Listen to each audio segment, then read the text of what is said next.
आईने हिंदी के एक नए एपिसोड में आपका स्वागत है। आज के इस वीडियो में हम पहले बात करने वाले हैं प्रोजेक्ट कुश को लेकर आई कुछ रिपोर्ट्स के बारे में। दोस्तों, कल्पना कीजिए कि आसमान में दुश्मन का स्टेल्थ फाइटर, हाइपरसोनिक मिसाइल या फिर ड्रोन सवार मार रहा है और भारत के पास एक ऐसी शील्ड है जो 400 किलोमीटर दूर से ही उसे नेस्तनाबूद कर दे।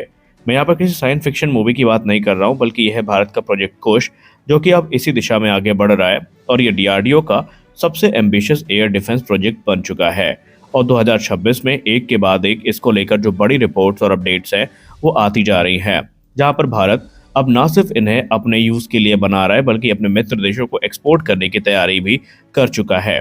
तो आज के इस वीडियो में पहले हम यही जानेंगे कि प्रोजेक्ट कुश है क्या और क्यों इस समय डीआरडीओ बार बार इसको S-400 से कंपेयर करके ये कह रही है कि ये S-400 से बेहतर है। तो हम जानेंगे कि क्या ये वाकई S-400 से बेहतर है और कैसे भारत के एयर डिफेंस कैपेबिलिटी को ये इन्हांस करेगा। तो चलिए शुरू करते हैं आज का अपना ये वीडियो। दोस्तों, प्रोजेक्ट कुश को, जिसे हम पहले extended range air defence system के नाम से भी जानते थे और जानते हैं, इसे डीआरडीओ द्वारा बनाया जा रहा है। यह एक इंडिजिनस लॉन्ग रेंज का surface to air missile system है। इसका मकसद मुख्य है कि भारत को 3 लेयर का एयर डिफेंस देना। पहली लेयर होगी शॉर्ट टू मीडियम थ्रेट्स के लिए, जैसे कि ड्रोन हो गए, क्रूज मिसाइल हो गई। दूसरी लेयर होगी medium to long range threat के लिए, जहाँ पर फाइटर जेट्स हो गए, बॉम्बर्स हो गए। और तीसरी लेयर जो कि वेरी लॉन्ग रेंज थ्रेट के लिए होंगी, जैसे कि बैलिस्टिक मिसाइल और हाइपरसोनिक थ्रेट।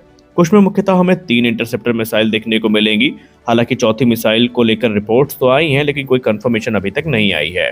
इसमें पहली मिसाइल है M1 इंटरसेप्टर, जिसकी रेंज 150 किलोमीटर है और ये शॉर्ट टू मीडियम अटैक के लिए यूजेबल होगी। दूसरी होगी M2 इंटरसेप्टर, जिसकी रेंज 250 किलोमीटर की है।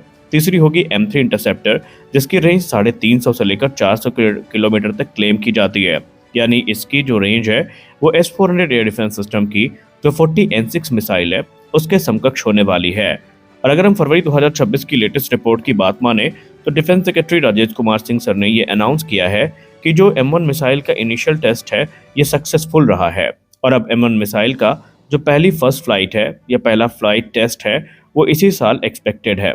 हालांकि टाइमलाइन को लेकर, डेट को लेकर उन्होंने कोई स्पष्ट टिप्पणी नहीं करी है, लेकिन माना जा रहा है कि 2026 के मध्य तक या अंत तक ये टेस्ट आयोजित कर लिए जाएंगे। वहीं इसका जो फुल डेवलपमेंट है वो हमें 2028 से 30 तक कंप्लीट होता नजर आ रहा है। कॉस्ट की बात करें तो यहाँ पर तकरीबन 21,700 करोड़ रुपए में जो 5 स्क्वाड्रन है वो ली जाएंगी, जो कि S-400 की तुलना में काफ़ी सस्ता है।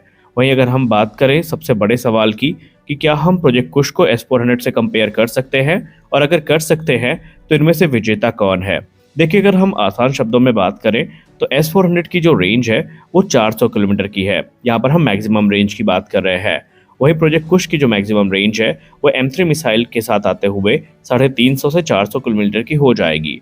मैक्सिमम एल्टीट्यूड की बात करें तो S-400 180 किलोमीटर की ऊंचाई तक जो थ्रेट है उन्हें इंगेज कर सकता है, जबकि प्रोजेक्ट कुश 200 किलोमीटर की ऊंचाई तक टारगेट को हिट कर सकता है। और S-400 के जो प्राइमरी टारगेट है उनमें एयरक्राफ्ट, क्रूज मिसाइल और बैलिस्टिक मिसाइल शामिल हैं, जबकि प्रोजेक्ट कुश इन सबको तो इंगेज कर ही सकता है, इसके अलावा हाइपरसोनिक थ्रेट को भी इंगेज करने की कैपेबिलिटी इसके पास होगी। अब कॉम्बैट प्रूवन कौन है? देखिए, S-400 ऑलरेडी कॉम्बैट प्रूवन है यूक्रेन में भी और भारत में भी। ऑपरेशन सिंदूर में इसने अपनी जो कैपेबिलियत है उसका प्रदर्शन किया था, जबकि प्रोजेक्ट कुश अभी अंडर टेस्टिंग और अंडर डेवलपमेंट है। कॉस्ट और डिपेंडेंसी की बात करें तो S-400 काफ़ी महंगा है और इस पर सैंक्शन ऑलरेडी तलवार लटक रही है और इसमें आप सबको पता है कि डिलीवरी काफ़ी बाधित हुई हैं प्रतिबंधों के चलते। तो ये सारे इश्यूज इसके साथ अभी संलग्न हैं। लेकिन प्रोजेक्ट कुश की बात करें तो ये इंडिजिनस होगा, सस्ता होगा और सबसे खास बात इसमें हमें सैंक्शन का कोई डर होने नहीं वाला। एक्सपोर्ट की बात करें तो इसकी डिलीवरीज ऑलरेडी डिले हो चुकी है, जबकि भारत में प्रोजेक्ट कुश बनाया जाएगा तो हमें आने वाले समय में कोई जो जियोपॉलिटिकल बैगेज है वो देखने को नहीं मिलेगा। डीआरडीओ तो यहाँ तक क्लेम करती है कि प्रोजेक्ट कुश की जो मिसाइल है वो एल्टीट्यूड में बेहतर है S-400 की तुलना में, मनूवरबिलिटी में सुपीरियर है और सबसे खास बात हाइपरसोनिक थ्रेट्स के अगेंस्ट काफ़ी फास्टर रिस्पॉन्स इनका होगा। हालांकि यहाँ पर हम सही मायने में देखें तो किसी भी सिस्टम को हम तभी कंपेयर कर सकते हैं जब वो बन के तैयार हो, लेकिन डीआरडीओ का जो कॉन्फिडेंस है उसको हम इग्नोर भी नहीं कर सकते। एक तरफ S-400 प्रूवन है वो, लेकिन एक्सपर्ट मानते हैं कि जो आमतौर पर एक्सपोर्ट वेरिएंट होते हैं वो वाटर डाउन होते हैं, यानी इनकी परफॉर्मेंस जो एक्चुअल सिस्टम है उसकी तुलना में थोड़ी कमतर होती है।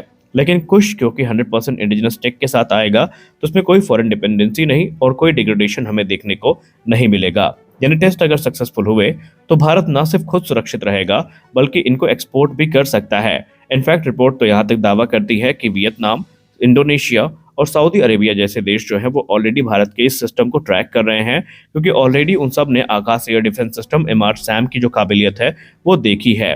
और इसका जो जियो पॉलिटिकल इम्पैक्ट है ये भी काफ़ी बेहतरीन होने वाला है। अब ये हमारे लिए ज़रूरी इसलिए भी है क्योंकि चाइना और पाकिस्तान के जो हाइपरसोनिक और बैलिस्टिक मिसाइल थ्रेट्स हैं वो बीतते समय के साथ बढ़ती जा रही हैं। और अगर आप इसको कंपेयर करें अमेरिकी पैट्रियट सिस्टम से तो यहाँ पर उसकी रेंज सिर्फ 160 किलोमीटर की है, तो वो भी इसको सरपास कर रहा है। यानी प्रोजेक्ट कुश जो है वो अमेरिकी पैट्रियट को भी सरपास कर सकता है। तो यहाँ पर स्पष्ट है कि भारत के लिए ये अपनी ज़रूरतों को पूरा करने का एक जरिया तो बनेगा, लेकिन एक्सपोर्ट अपॉर्चुनिटीज़ को लेकर के भी आएगा। वहीं 2030 तक कुश, आकाश, क्यूआर सैम और बीएमडी के साथ भारत का जो एयर डिफेंस नेटवर्क है वो बहुत ही ज़्यादा ताकतवर होने वाला है। अब आइए बात कर लेते हैं अपनी अगली रिपोर्ट के बारे में। दोस्तों, एडवांस फ्रीडम कॉम्बैट एयरक्राफ्ट को लेकर हमने हाल ही की रिपोर्ट्स में आपको कहा था कि इसका जो निर्माण कार्य है वो 2027 से शुरू हो जाएगा।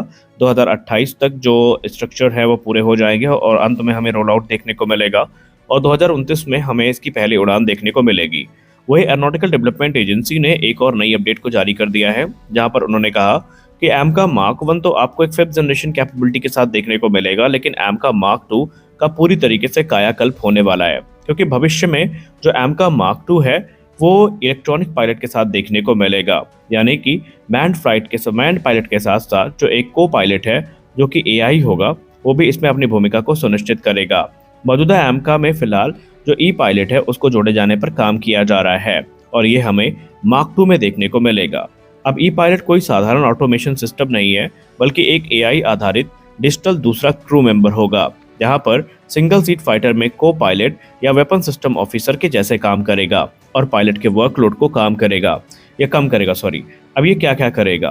बेसिकली ये ऑटोमेटेड जो टेक ऑफ और लैंडिंग है उसको मैनेज करेगा, फ्लाइट कंट्रोल मैनेजमेंट देखेगा, सेंसर फ्यूजन देखेगा, टारगेट ट्रैकिंग कंट्रोल करेगा, थ्रेट को पहचानना और प्राथमिकता को सुनिश्चित करना ये भी उसकी जिम्मेदारियों में से एक होंगे और हथियार उपयोग में ये सहायता भी प्रदान करेगा।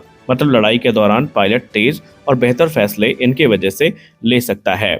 और ये एमका मार्क 2 में एक स्टैंडर्ड फीचर के तौर पर देखने को मिलेगा। यानी कि एमका मार्क 2 के सभी फाइटर जेट में ये जो हमें सिस्टम है या ये जो फीचर है वो हमें देखने को मिलने वाला है। ये सॉफ्टवेयर डिफाइंड होगा, समय के साथ अपग्रेड इसको किया जा सकेगा और बड़े हार्डवेयर बदलाव की ज़रूरत यहाँ पर नहीं पड़ने वाली है। यानी जेट की टेक्नोलॉजी के मामले में ये फ्रीज नहीं होगा, बल्कि लगातार अपग्रेड हो सकेगा। तो आज के इस वीडियो में बस इतना ही। आशा करते हैं ये वीडियो आपको अच्छी लगी होगी। वीडियो अच्छी लगी वीडियो को लाइक करिए, नए हैं चैनल को सब्सक्राइब करिए।